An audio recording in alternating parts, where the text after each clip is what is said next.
In this podcast, you're going to learn about the best places to meet gay men for friendships, for relationships. Hands down, absolutely the most successful way to meet people today and for years to come, given that our social environment is fragmented and the solutions are not offered on Grindr, on Scruff, on the dating platforms. So expect that for the next decade or two, we are going to be experiencing a total fragmentation of our social environment. And so if you want to meet gay men in a healthy way, in a productive and successful way, you have to take into understanding the fact that this world that we live in today is not socially enhanced. It is socially fragmented. And that's why you're experiencing all the challenges and everything that you're trying to do, it doesn't work because the fabric of society has been affected by the trauma. And this trauma creates the difficulty to stay consistent with interacting with people. And this is where the rubber meets the road. Because if we reduce relationship creation to just one behavior, it's consistency. That's what it is. Consistency. If you want a friendship, if you want a relationship, be consistent. Show up with this person across 1 to 3 years. And the reason why this is so important, because you need to be meeting gay men in an environment where this consistency is facilitated. And the reason why it has to be facilitated is because you have inside you trauma. And the people that you're meeting have inside them traumas. And the way that people heal their traumas, they heal them in most cases through acting them out and violating rules of engagement. And this is why the right place to meet gay men today is the place that understands this and recognizes that you can meet on your own 500 people and the same pattern will play out. There will be, with those situations where the two men click, there will be this excitement at the beginning, but then the traumas are going to start coming in and very strange feelings of separation, of rejection, abandoning each other are going to come in. And the initial excitement about each other will be wiped out just over the course of 1 hour when something occurs that triggers the opportunity to release the trauma and act it out. And that's where the ghosting's coming in. All the ghostings, all the trivialization of each other, all the abandonment is, most of it is acting out. Those men have inside them such level of a earthquake kind of experience of intimacy that earthquake has to be acted out and shake up or down the relationship that's in the process of being built. And if the other person does not have training in psychology, they will think that you are just a jerk. But in reality, you're just acting out the trauma. And you need a lot of space. And you need a lot of freedom. Or sometimes people call it slack room. You need to have a space so that you can shake out this energy that's inside you as a result of your own suffering, your own hurt and abuse and pain. So the best places to meet gay men are places that on a psychological level have an understanding of how trauma travels through relationships and through our choices and through sex and through the violation of order and rules of engagement, because that's what will be happening. You will be doing it. He will be doing it. We are all going to be doing it. And so the best place to meet gay men is a community where we have a lot of emphasis on the understanding of trauma, how it works, how it divides us, how it uses sexuality to release the pain through sensation seeking. So a lot of sexual imagery and erotic imagery will be affected by this trauma. And when we understand this, guess what happens? For the first time in your life, you begin to connect with men. Yes, for the first time. Absolutely, for the first time.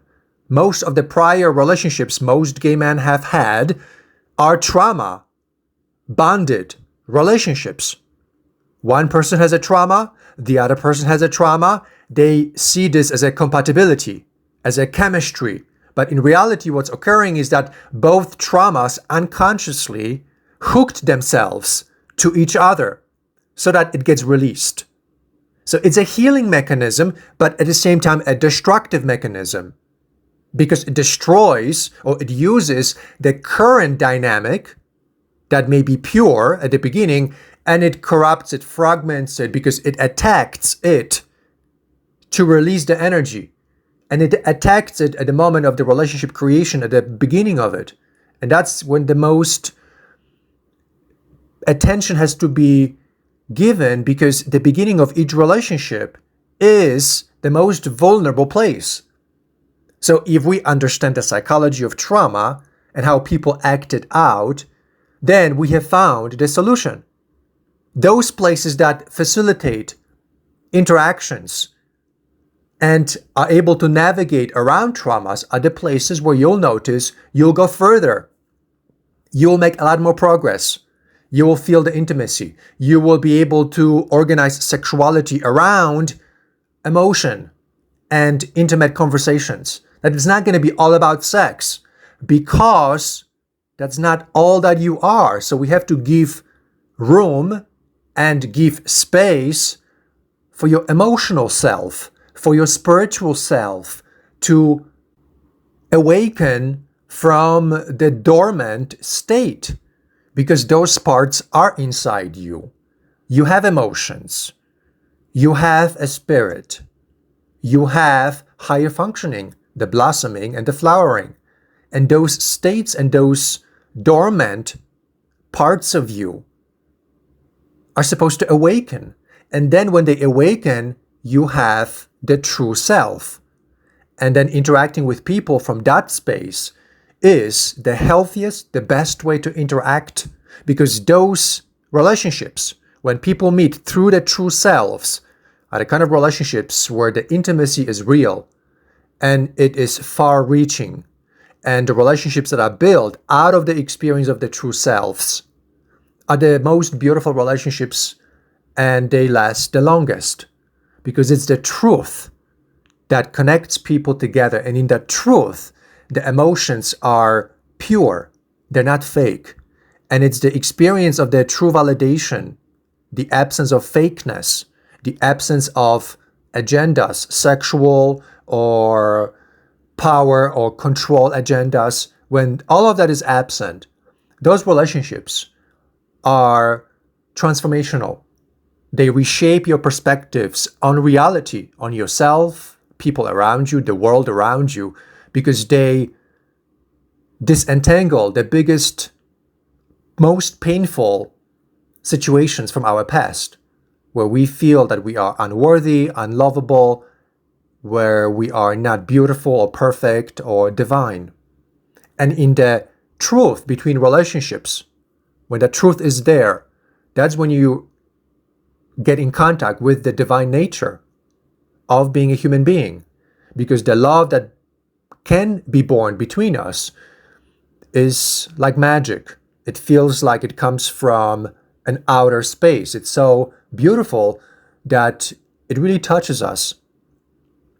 And when we feel that on a group level, in a community, then that community is the healthiest place you can meet anyone for any purposes, any reasons, because this community will have this journey of becoming.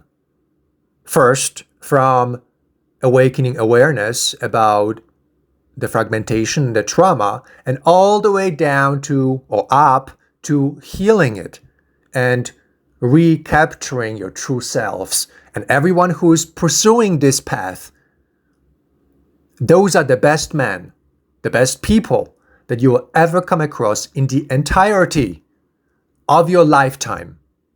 Everyone else will be operating outside of this healing, transformative, growth-oriented human evolutionary path of transcending our internal difficulties and then finding ways to come together.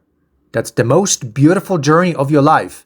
If you are in a community that facilitates that, it's like winning lottery, because that community will take you higher to your own transformation and then to the development of relationships that are built upon that transformation.